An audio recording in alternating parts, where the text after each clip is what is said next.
Great. Okay. Whoa, what a morning you've had. Yeah. The life of a social worker, you never know what's going to show up. No, we don't ever know what's going to show up. And have you been just incredibly busy? Yeah. So I don't have an open spot this week. I don't have an open spot next week. So if people, when it comes to scheduling with me, you've got to get me on the third. Well, I guess 2 weeks in advance. I was going to ask you how far back or how far ahead does someone have to try to book with you, because on the like chat social work and on the Facebook groups for mental health therapists, everyone's saying they're just totally full.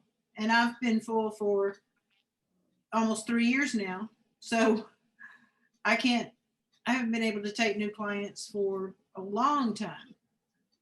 Well, and so that's also the beauty about EMDR is I can have a wait list, but I cycle through clients pretty quickly, right? I'm not going to keep a client. So there's a pro and con to that. The pro is, yes, I can cycle through clients quickly if there's an inventory of clients. Like if people are wanting to meet with me, great. Right.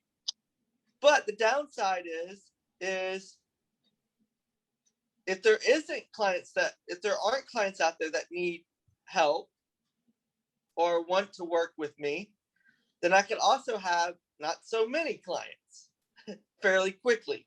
It's not as stable. Now I say but for me, it's pretty stable. And it's been continuously stable even before COVID. So right. If someone says to me, well, will I be able to see you? I say yes, because eventually somebody's going to come off within a month or two and I can get you in. But most of the time when you are scheduling clients or putting them on a wait list, that they are connected with a therapist or their primary care therapist. Yeah. So it's not that they're just sitting out in la la land waiting to get in with someone. Right. And we're just having just a major issue with that right now. You talked about in Chattanooga there being a therapist on every corner. Well, evidently there's just still not enough therapists to go around. And that just blows my mind. I have talked with people or tried to help people get a family member in or a friend. I've had, I don't know how many calls from my clients saying I have a friend or I have a family member, and I may make some suggestions, but they get back with me, well, they're not taking new clients, they're completely full. Atlanta, someone I know there has tried with 6 different therapists, finally got a consultation with one therapist, and it's just pretty overwhelming right now. Right. And I don't know if it's because it's the year after the shutdown and COVID, or if it's just people beginning. I don't know. I haven't quite put my thumb on exactly what is going on that we're having a major influx.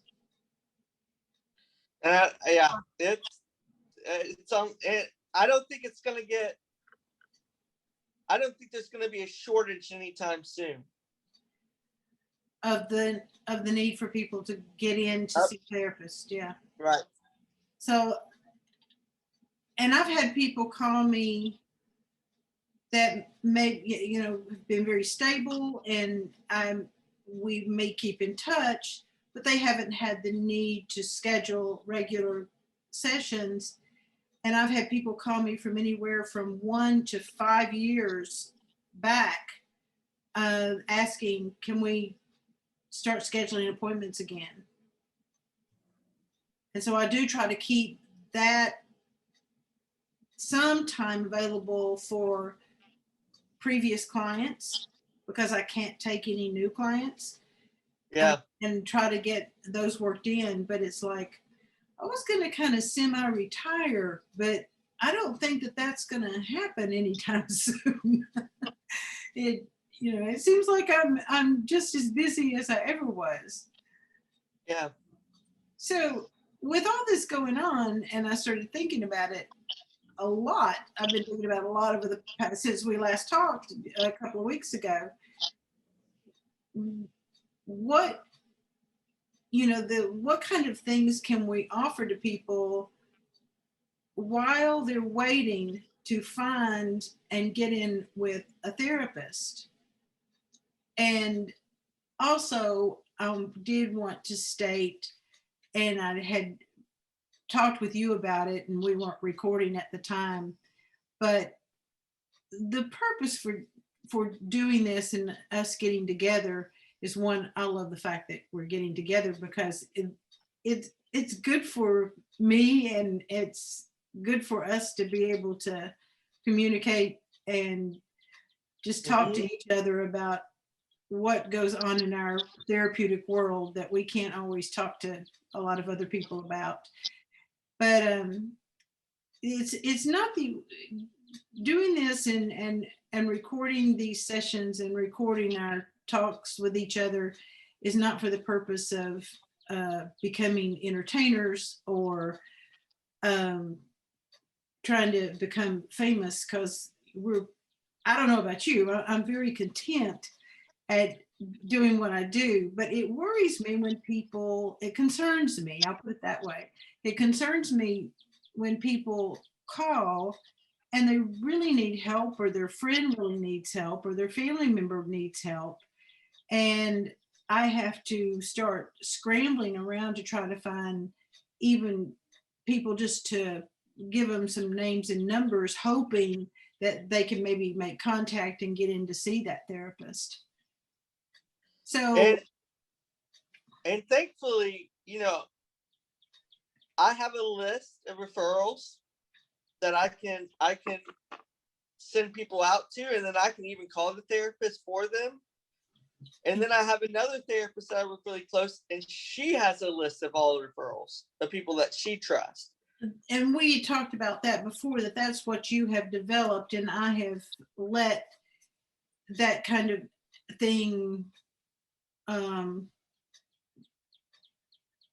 I haven't developed that as much as I used to. I used to be very on top of my resources, and I've got to get that redeveloped because the need is there.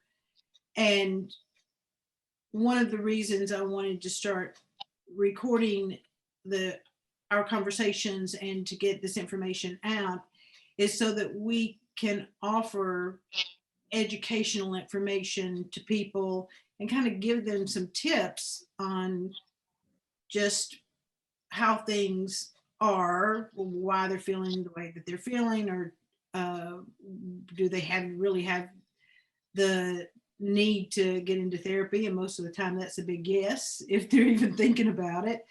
And just some of the things, it's for educational purposes. Yeah.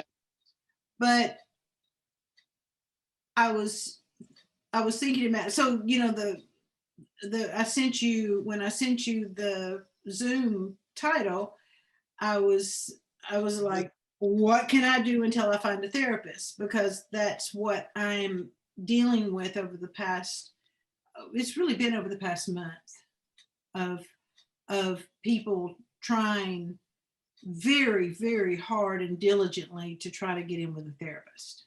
Yeah. And it's interesting as we're about to talk about this, because just like I'm an EMDR therapist, I have very specific resources for people. So it's going to be interesting I as know you do. You've taught me a whole lot of as we you've taught me a whole lot of yeah, exercises and because you're gonna have some resources that you're gonna talk about, especially as it comes to the primary therapist here. But then I'm also gonna have resources that deal with trauma that I'm gonna want those people to look at. So it's gonna be interesting as we, from an EMDR route, right. as we get through this. Okay, I've got some things I want you to look at. But then there's going to be some things that you're going to agree on in a second. You're going to love as we talk through this. Right. And we both give homework assignments in our traditional therapeutic sessions for people to work on during the week. And this isn't by any means a substitute for getting in with a therapist. As a matter of fact, I want to make sure that I get the national hotline, suicide hotline, and as ideas come into your head, let me know, because I'm going to make notes to make sure I get the links on the website for the suicide hotline and anything else that you can think of for people that are in crisis. But just while you're making those phone calls and making contact with different people and getting shifted around, unfortunately, right now, just what are some things that people can do to just ease the stress and to better understand? And we mentioned it before, but I think back in February when we were talking, before I even started posting some of these conversations we've been having about the fight or flight, the stress, the stages of stress. Yeah. And what is going on. So first of all, you got to decide what kind of a person you are, right? Because I'm the kind of person that I've got to seek knowledge. I have to understand what I'm going through. Okay. Yeah. And so I'm going to go straight to books. Some people are not that way. So like going to a book isn't going to be helpful. So I'm going to give book recommendations. If when it comes to trauma, if you're a person that really wants to seek to understand what is it that I'm going through and what is it that my brain is going through, it's going to be this book here. The Body Keeps the Score. Okay. Yep. Bessel van der Kolk. And that's going to be for your people that love to read and to seek and understand. Again, Taylor, is that a workbook? No, this is just the book cover that I've got, but I always have this book around. Okay, so you that's just a book cover, because it was flimsy. I didn't know if that was a book or okay. But I whenever I read a book, I take the cover off because I end up destroying the covers if I don't. Funny you should have books around, because I've got one of the original Hans Selye's Stress Without Distress. The Hans Selye being what I have always called the father of the stress. What else you got there? Oh, you've mentioned that. Yep, it's another one. I keep them around. Every table I've got or a desk, I probably got a copy of one of those. Because I should have brought in my Why Zebras Don't Get. I left it on my bookshelf. Why Zebras Don't Get Ulcers. Yeah. That's another good one on stress. So I for those people that seek knowledge and want to understand, because sometimes there's a lot of healing power in that. There is, but if people you're not the only person that goes through what you're going through. But for people that are depressed or incredibly anxious, they're not going to read. No, they're not going to read. Right. Not until they start getting more regulated. Mm-hmm. And that takes some little bit of time, maybe with a therapist. Yep. So there's things like that. There is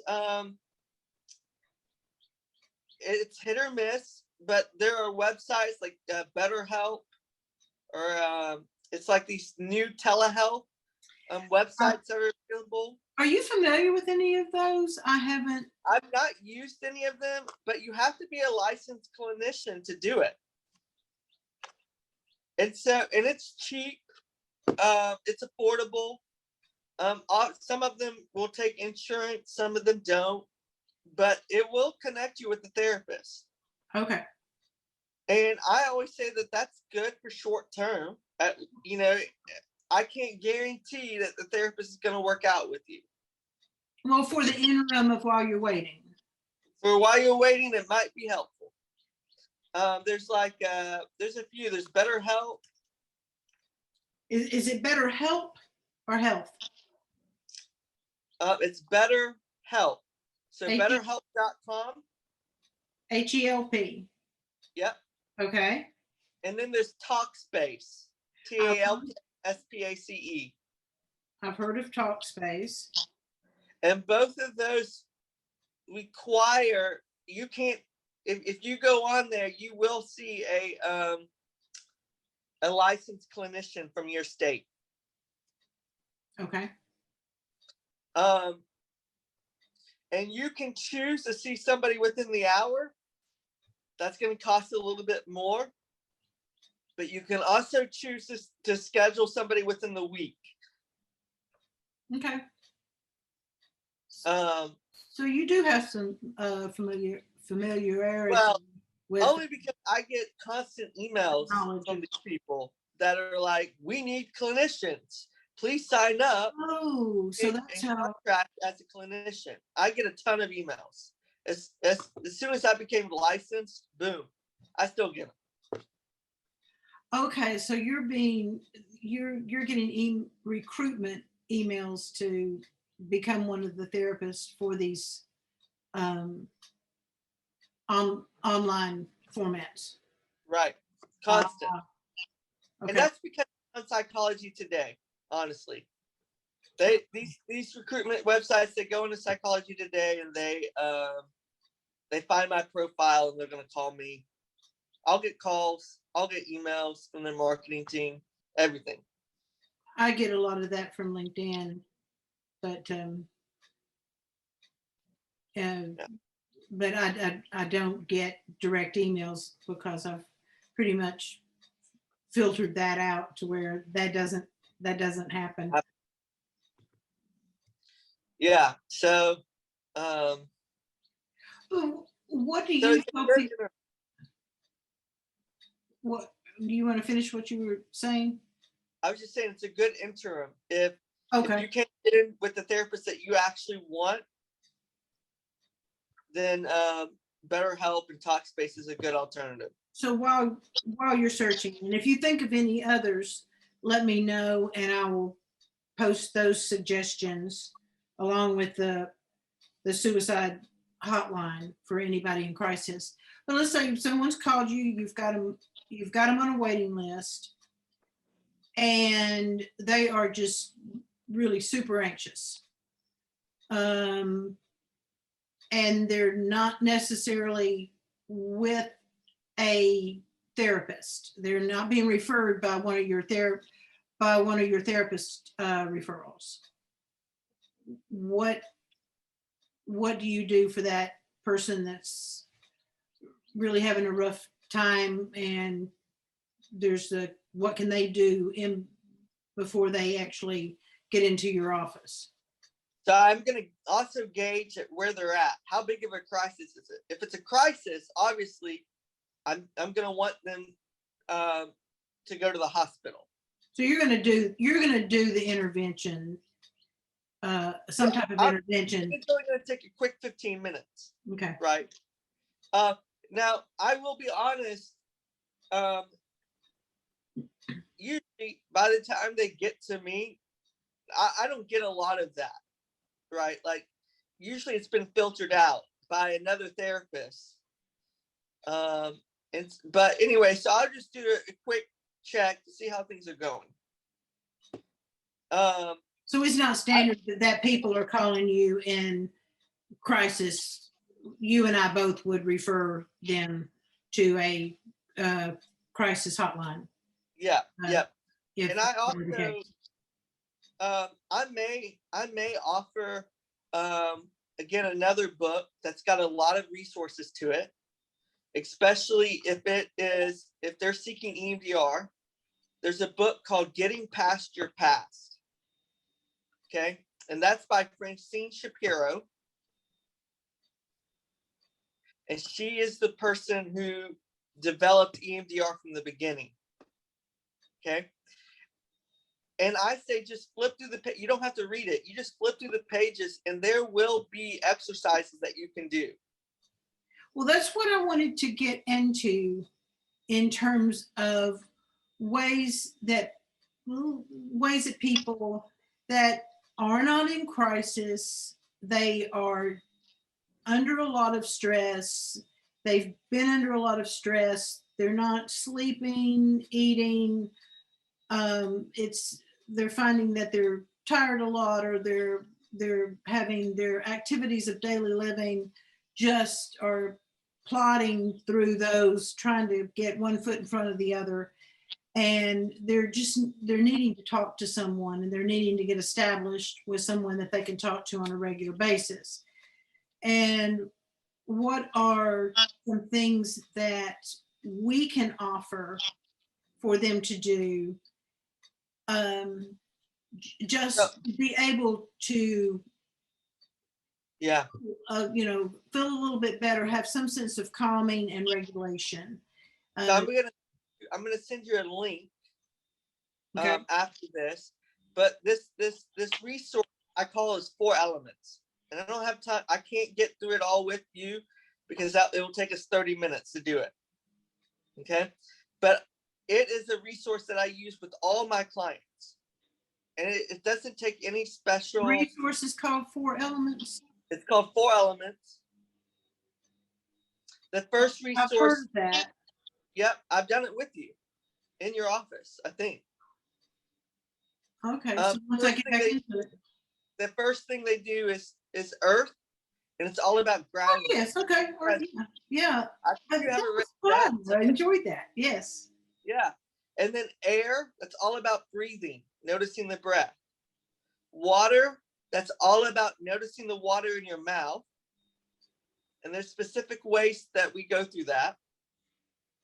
And then fire is about firing up the imagination, creating a calm, safe place. If you ever watch Netflix, Sherlock, or you watch TV shows, people call it Mind Palace. Go to your Mind Palace. It's kind of like that. You're going to create a calm, safe place in your mind. That's some imagination work. There's a term we call it. What do we call it? Some internal work that we do. I remember when we were sitting around the round table and going over this, and I was thoroughly enjoying. You had just learned about this, and I remember. I remember you going through it, and I thought, oh, this is really cool. I like this. So I'm gonna email. I don't know the best way to do this, but I can email you a PDF, or maybe somehow I can create maybe I can store it online somehow, and people can click on a link to see it. So this is you don't have a link to like a website that they can go on and do this exercise. Not yet, but I guess we can create one. Okay, because I do have several things that I have created on my website, which is the Prism Counseling Center website for tapping, and we can mention that and talk a little bit about that, because that is very much a calming technique. And then there is a tapping app, and some people go, tapping? I have no idea what tapping is. I call it I prefer to call it psychological acupressure because people can, I think, relate to that a little bit better as opposed to emotional freedom technique, which kind of sounds vague to me. But I like it because I know the benefits of acupuncture and acupressure, and it's working on the specific parts of the brain that stirring up all of the anxiety Yep. and or depression. So and the beautiful thing with tapping is what I'm about to send you, that 4 elements, you can do tapping with it. Okay. You can do the karate chop through the whole thing. Tapping, and I've got all of my notebooks, so when I bend over here, this is the PowerPoint that I have, and I have also the links to the tapping solution, which is a website that is very devoted to teaching this and has summits. But I have this. Can you see this? Okay. Yeah. This is just a PowerPoint that I did that teaches you the tapping techniques, and it is very calming. It's immediately calming. People resist it because they feel silly doing it, but it's but it works. It works, and I do have the tapping app on my phone that helps with sleep. But one of the things that I thought we might want to start with as we're going through this and putting out different things that they can do for calming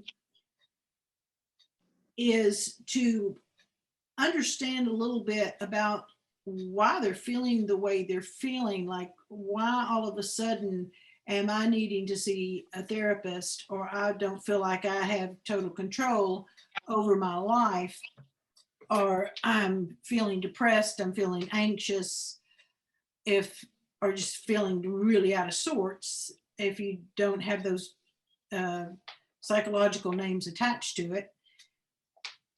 But one of the things that I did want to stress is when you are feeling this way and you're making that decision that I need to see someone, I need to talk to someone, during this time, I strongly, strongly, strongly suggest to people, please don't make any major life decisions other than going to a therapist, because it's just not a time to make major life decisions. And we can show you a little bit more why that is the case when we go through what the stages of stress are. And then another suggestion that I strongly, strongly, strongly suggest is to minimize or cut out substance use, because that only often exacerbates the problem. And I know a lot of people self-medicate with alcohol and or medication, but it might be a time to, unless you're I don't recommend that anyone abruptly stop taking anything that they're being prescribed, but not to increase or self-medicate with substances, and to try to incorporate some movement, because we know the benefits. And I know that you have in your practice have a lot of what we call somatic techniques, body techniques that we use.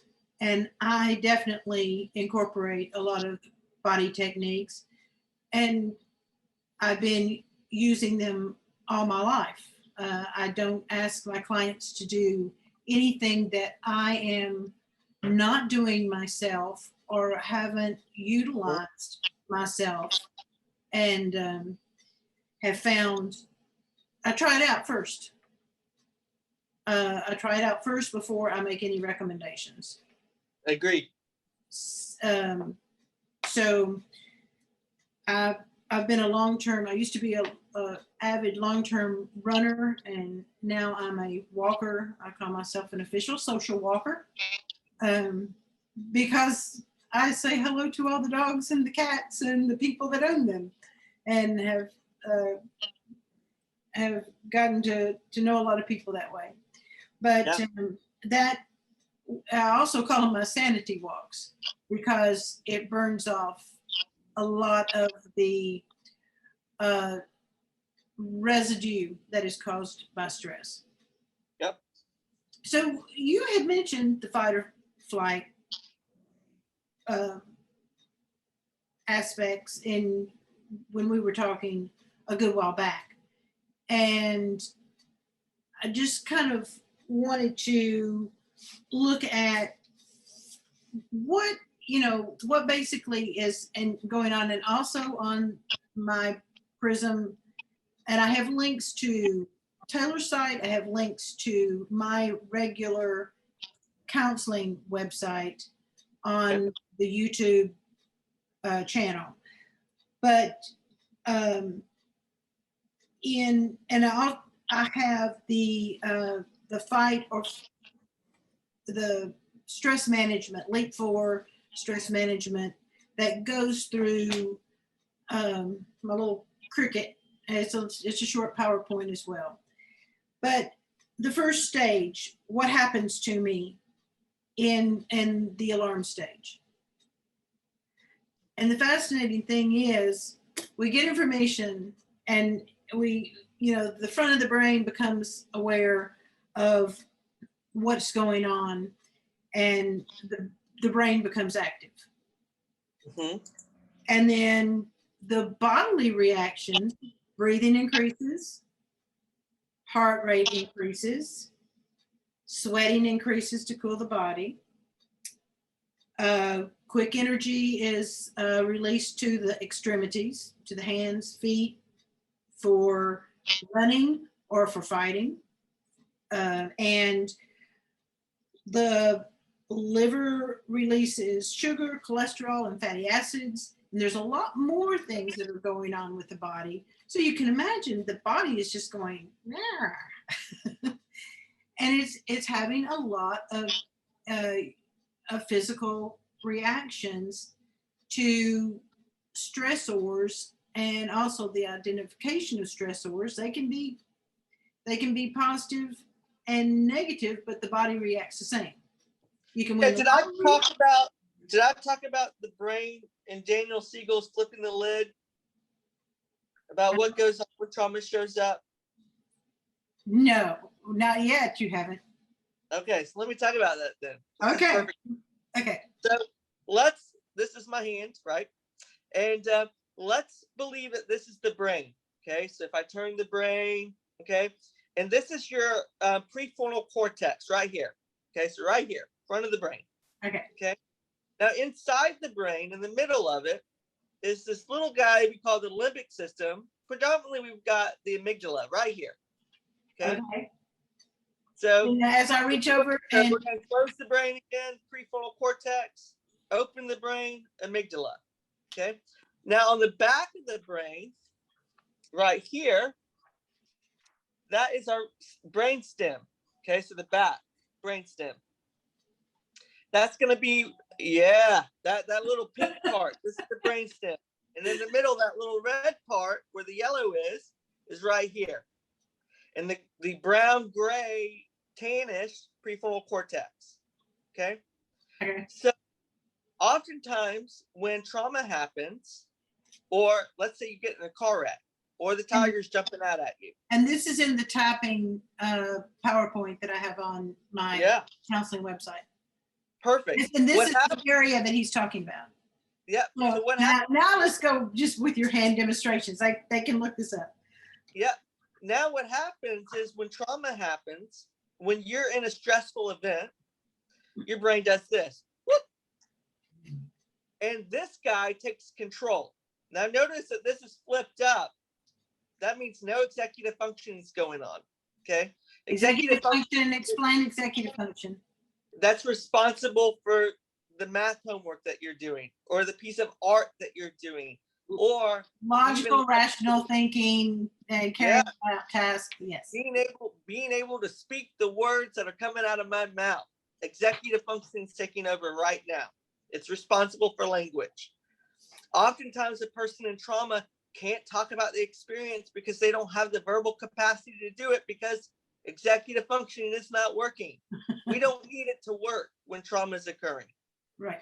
We need when the alarm bells go off, we need the amygdala to take control, because the amygdala is what is your survival.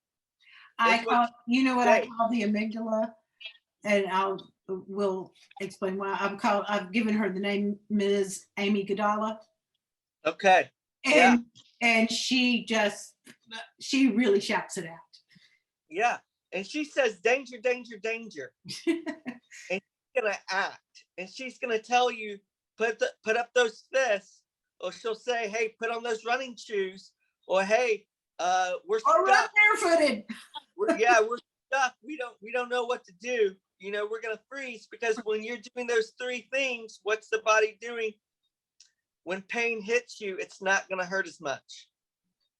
Right. The executive functioning says, ow, that hurts. The amygdala says, fight or freeze. Yeah. The amygdala doesn't feel the pain, which is great if you're being attacked, if you're in a stressful situation. We need that to occur. But your brain and your body perceives that you're being attacked. Yeah, and so notice it's connected to the brainstem, and the brainstem, that's when the breathing, it deals with your breathing. That's when your breathing starts to intensify, rapid breathing. That's when because we're functioning just like our ancestors, the cavemen. When the saber-toothed tiger came into the cave, we prepared to either beat it with a club or run like you know what to get away from the tiger. But we're not dealing with saber-toothed tigers. We're dealing with stressors of 2021.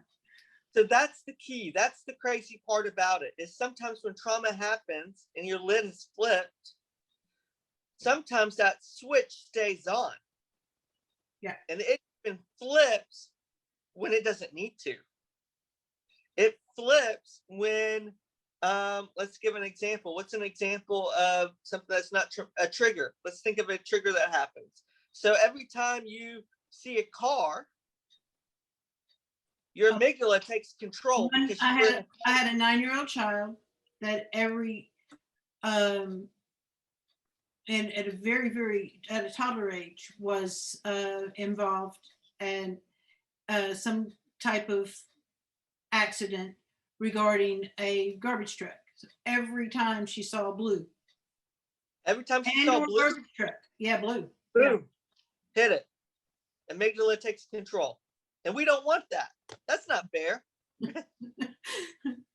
No. And so all my clients, that's what happens, is this sucker flips up. And we need whatever's going on here to be reprocessed. But when we reprocess it, we need to reprocess it through the prefrontal cortex. We need the prefrontal cortex to process it and not the amygdala. And when that happens, then the brain says, okay, you can feel safe now. We don't have to flip the lid every time we see blue and every time we see a fire truck or a garbage truck. Sorry. But we have to, we have to develop have to be involved in some type of learning process in order to understand why this is going on. But that's hopefully what we can do in the interim while you're trying to find someone that you can process this information with. And that's the core of doing EMDR, is working with this stuff and getting it processed through the prefrontal cortex and getting it processed in the body, the brainstem. I get so excited about this stuff. I know. No, both of you were like becoming so animated. Our hands were going everywhere because Yeah. it is exciting to just have a basic understanding of this, and to understand why your body is doing what your body is doing and why your mind is doing what your mind is doing, because it's one, all connected. It's not separated. The brain is not out here and the body's not way over there. It's all connected. And that's from, make sure I said it, it's from Daniel Siegel. So I don't have his book with me right now. It's at my other office, but I have a few books by that's him. the Name Entertainment. Yeah, it's Name Entertainment guy. Yeah. Name Entertainment, Mindsight. He's the one that talks about this all the time. He's got videos about it. Window of tolerance. He'll talk about that a lot. Of course, he didn't develop the window of tolerance, but. So you're going to send me a list of these books that I'm writing them down, so I'll remind you. Because what I want to do is start building up some resources that people can just go to, click on, and try some things out, just as a calming technique, and or to start an educational process before going into a therapeutic situation that is definitely not going to interfere with whatever any therapist is going to be doing, because most of us are very aware of the stages of stress. And listen, Carl, I've had clients that when I just tell them about this, they walk out of the door and somehow they've been cured. Liberated. I get it. Yeah. I have had clients that they only needed that one session and somehow it clicked in their brain and their brain was like, I'm safe now. Okay. Yeah. And never had an issue again. I've had that happen. That blows my mind that that's possible.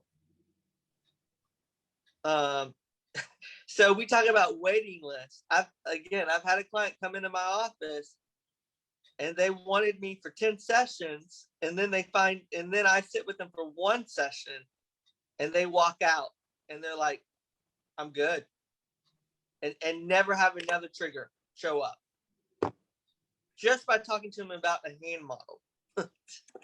So that's why I always talk about that. Just because sometimes education is enough. Sometimes it is, depending on what kind of person you are. Depending on that person, right? I'm always big on education. I mean, that's me, right? If I go into therapy, well, partially. If I go into therapy and we start off with some education, I'm good to go. I'm not the kind of person that needs you to give me skills right off the bat. If you start throwing in magic tricks, I lose you. That's what I call it. I call any resource. I call it a magic trick. You call it. Wait a minute. Let me get this straight to make sure I have. So the magic tricks are coping skills. Okay. Or any intervention. If there's an intervention, to me that's a magic trick. I don't want that right off the bat. I need the education part. Oh, okay. All right. I'm with you on this. So you're the type of person that wants the educational process first, which I strongly encourage that as well. But there are some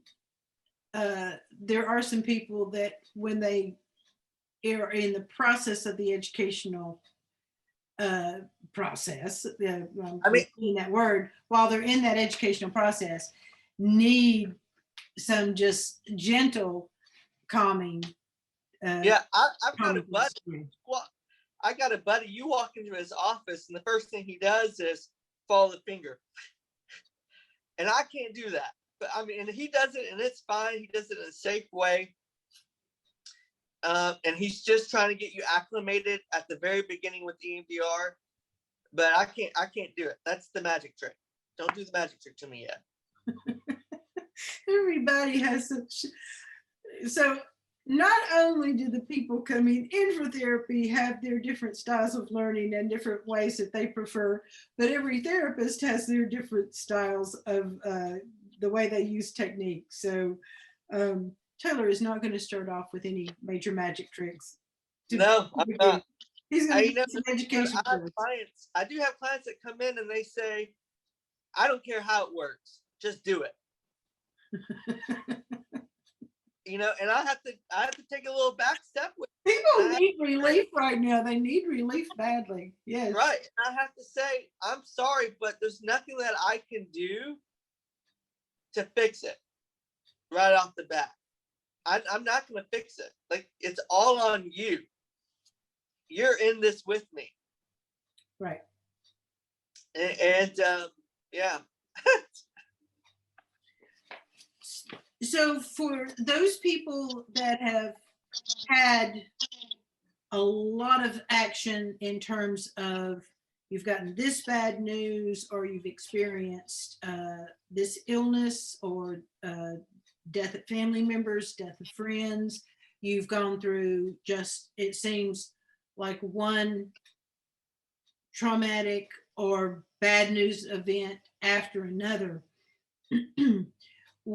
And you've just really tried to stand up and rally to the cause and say, I can get through this, I can get my family through this, I can, because I've been a strong person.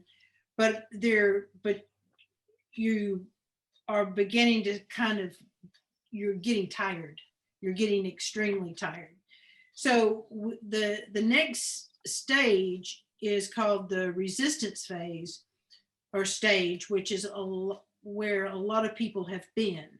They've been doing all the necessary, I guess, executive functioning. They've been able to carry out that executive functioning in terms of making these plans for this, going to the hospital, dealing with these issues or whatever is going on in their life.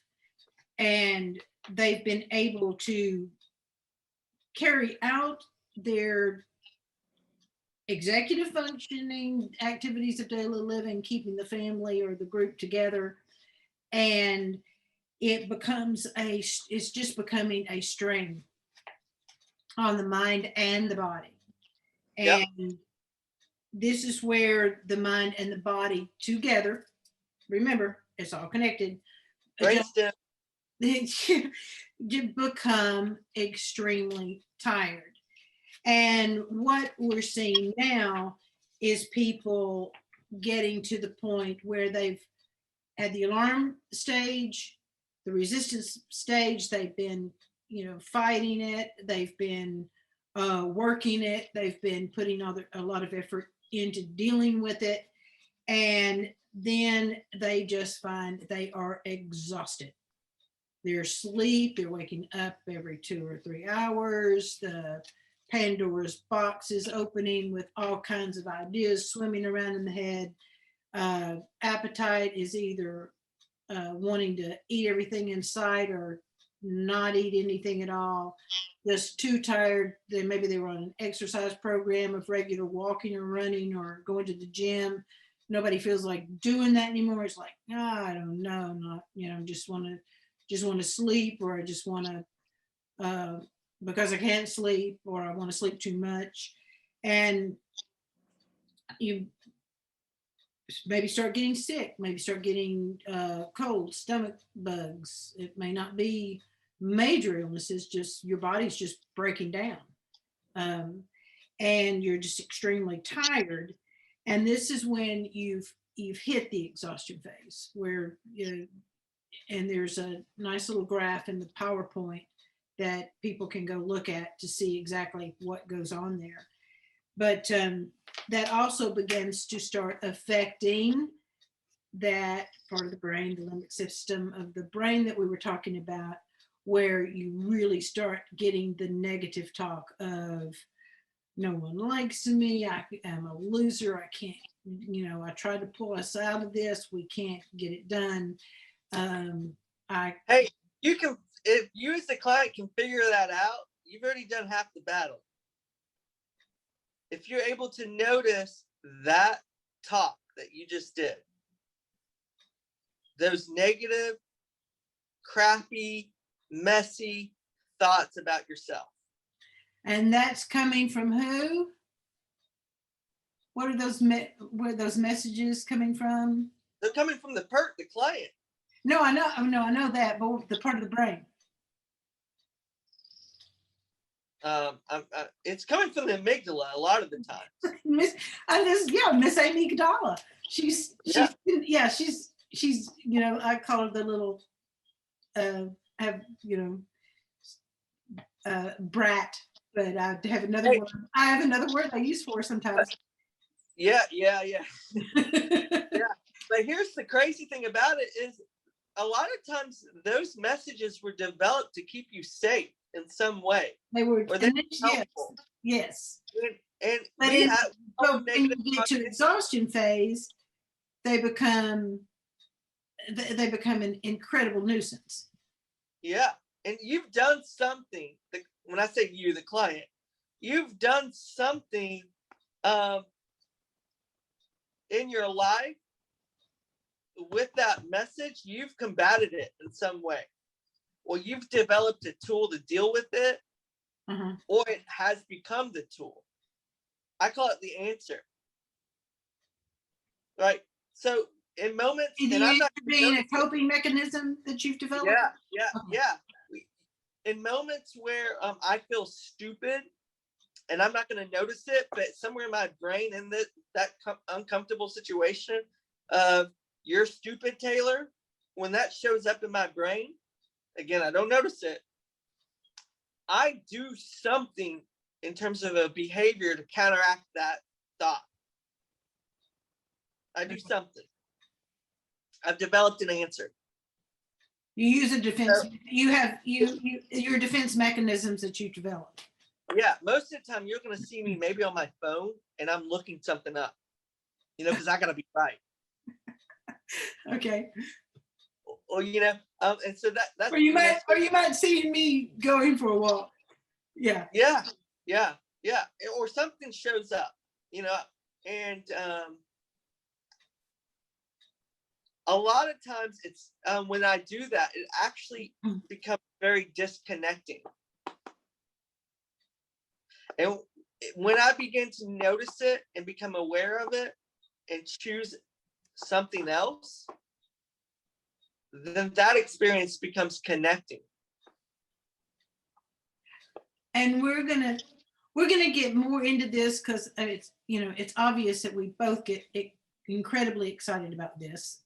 It is. It's exciting information because I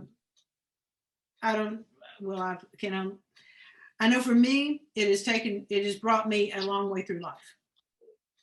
It has kept my my head screwed onto my body pretty well to be able to have some good understanding about what all is going on and what's behind a lot of this. But we're going to pick up on this and develop our resources and start pulling those together. And any questions or suggestions that anybody might have, or more that they want to know, just send those in any comment, and we'll try to direct them online or in emails. We'll try to get back with people as best we can. And we're just going to kind of continue along on an educational process of how you can cope while you're waiting to get in with a therapist to be able to deal with the issues. So you don't give up. We'll just keep plodding away until you can find the help that you need. So anything that you have to say as we just end off for today? Now I'm gonna, as we end the day, be looking for that 4 elements resource. I'm gonna email it to, That's fun, people. Yeah, and fun we'll exercise. let me know if anyone uses it. Let me know if it's beneficial. Or I love to hear insights, feedback. Oh Yeah. yeah, and things, and also Develop- now I have a Prism Counseling, PRISM Counseling Facebook page where I try to post educational information and links to my website and or other sites for this type of thing. It's strictly for educational purposes only. That Facebook page, and I post our videos on there as well with links. So that has been the sole purpose of the Facebook page is, and I monitor comments very, very carefully. I have to screen them before they're allowed on there, so it's not, doesn't become any kind of